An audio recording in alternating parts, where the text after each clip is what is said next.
Nuestro ejemplo. Nuestro Señor Jesucristo vino a este mundo como siervo para suplir incansablemente la necesidad del hombre. Él mismo tornó nuestras enfermedades y llevó nuestras dolencias. Para atender a todo menester humano, vino para quitar la carga de enfermedad, miseria y pecado. Era su misión ofrecer a los hombres completa restauración. Vino para darles salud, paz y perfección de carácter. Variadas eran las circunstancias y necesidades de los que suplicaban su ayuda, y ninguno de los que a él acudían quedaba sin socorro. De él fluía un caudal de poder curativo que sanaba de cuerpo, espíritu y alma a los hombres. La obra del Salvador no se limitaba a tiempo ni lugar determinado. Su compasión no conocía límites. En tan grande escala realizaba su obra de curación y de enseñanza que no había en Palestina edificio bastante grande para dar cabida a las muchedumbres que a él acudían. Encontrábase su hospital en los verdes collados de Galilea, en los caminos reales junto a la ribera del lago, en las sinagogas, y donde quiera podía llevarle enfermos. En toda ciudad, villa y aldea por donde pasaba, ponía las manos sobre los pacientes y los sanaba. Doquiera hubiera corazones dispuestos a recibir su mensaje, los consolaba con la seguridad de que su Padre Celestial los amaba. Todo el día servía a los que acudían a él, y al anochecer atendía a los que habían tenido que trabajar penosamente durante el día para ganar el escaso sustento de sus familias. Jesús cargaba con el tremendo peso de la responsabilidad de la salvación de los hombres. Sabía que sin un cambio decisivo en los principios y propósitos de la raza humana, todo se perdería. Esto acongojaba su alma, y nadie podía darse cuenta del peso que le abrumaba. En su niñez, juventud y edad viril anduvo solo.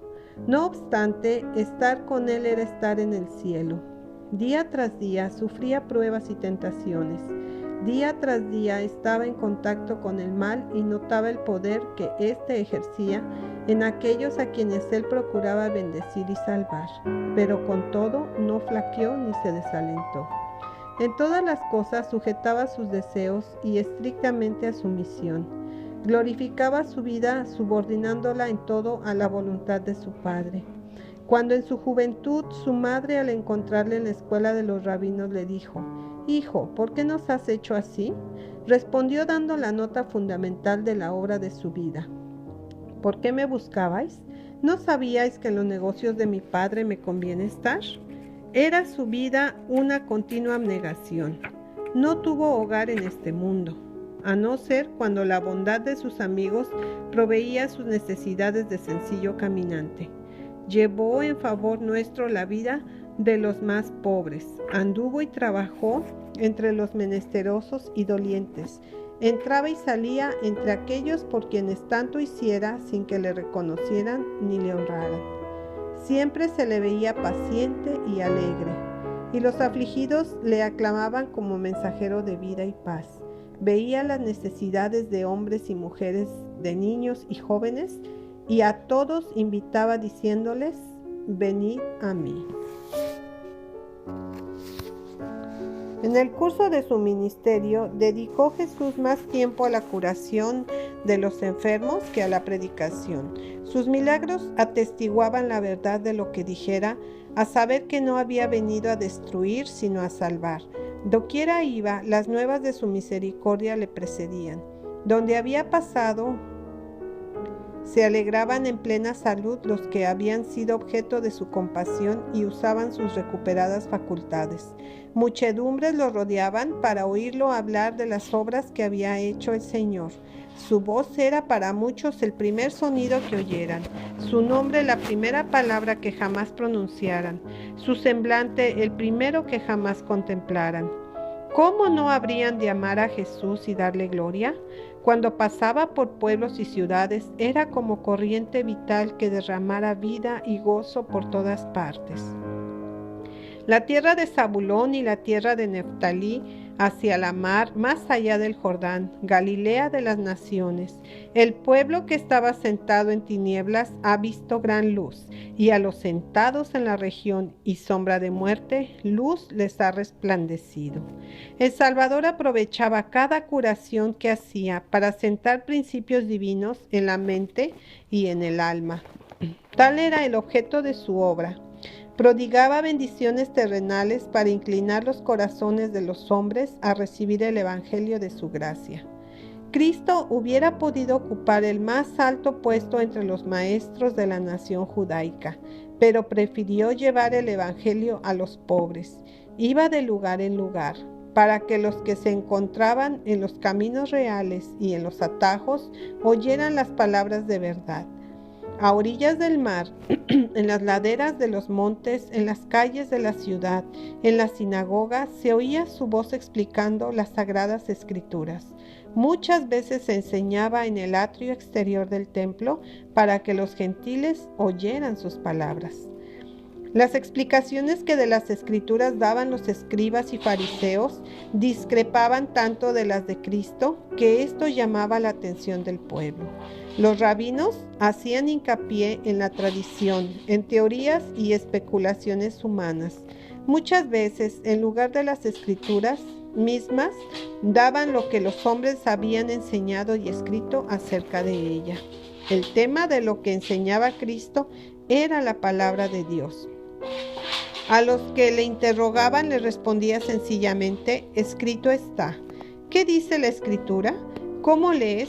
Cada vez que un amigo o un enemigo manifestaba interés, Cristo le presentaba la palabra, proclamaba con claridad y potencia el mensaje del Evangelio. Sus palabras derramaban raudales de luz sobre las enseñanzas de patriarcas y profetas, y las escrituras llegaban así a los hombres como una nueva revelación.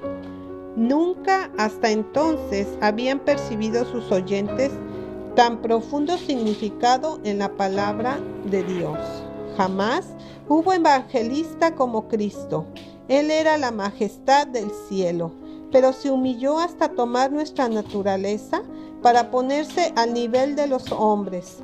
A todos, ricos y pobres, libres y esclavos, ofrecía a Cristo, el mensajero del pacto, las nuevas de la salvación. Su fama de médico incomparable cundía por toda Palestina. A fin de pedirle auxilio, los enfermos acudían a los sitios por donde iba a pasar. Allí también acudían muchos que anhelaban oír sus palabras y sentir el toque de su mano. Así iba de ciudad en ciudad, de pueblo en pueblo, predicando el evangelio y sanando a los enfermos, el que era Rey de gloria, revestido del humilde ropaje de la humanidad. Asistía a las grandes fiestas de la nación y a la multitud absorta en las ceremonias externas hablaba de las cosas del cielo y ponía la eternidad a su alcance. A todos se les traía tesoros sacados del repósito de la sabiduría. Les hablaba en lenguaje tan sencillo que no podían dejar de entenderlo. Valiéndose de métodos peculiares, lograba aliviar a los tristes y afligidos. Con gracia tierna y cortés, atendía a las almas enfermas de pecado y les ofrecía salud y fuerza. El príncipe de los maestros procuraba llegar al pueblo por medio de las cosas que le resultaban más familiares. Presentaba la verdad de un modo que la dejaba para siempre entretejida con los más santos recuerdos y simpatías de sus oyentes. Enseñaba de tal manera que le hacían sentir cuán completamente se identificaba con los intereses y la felicidad de ellos.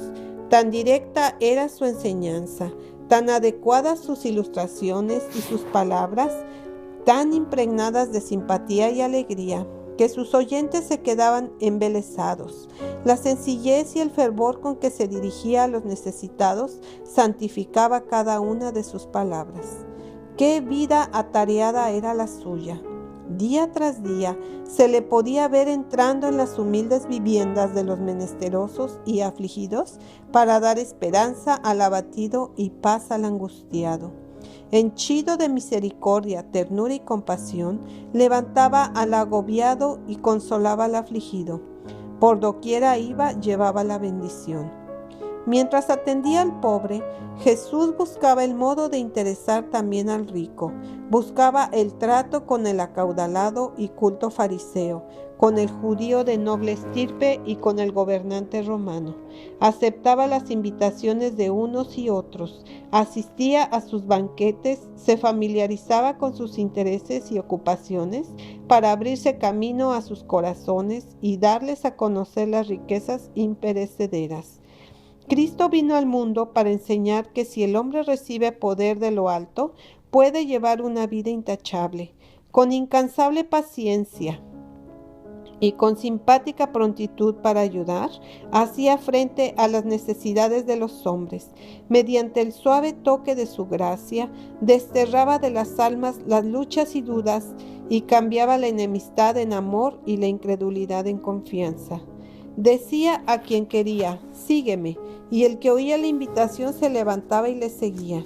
Roto quedaba el hechizo del mundo. A su voz, el espíritu de avaricia y ambición huía del corazón, y los hombres se levantaban libertados para seguir al Salvador.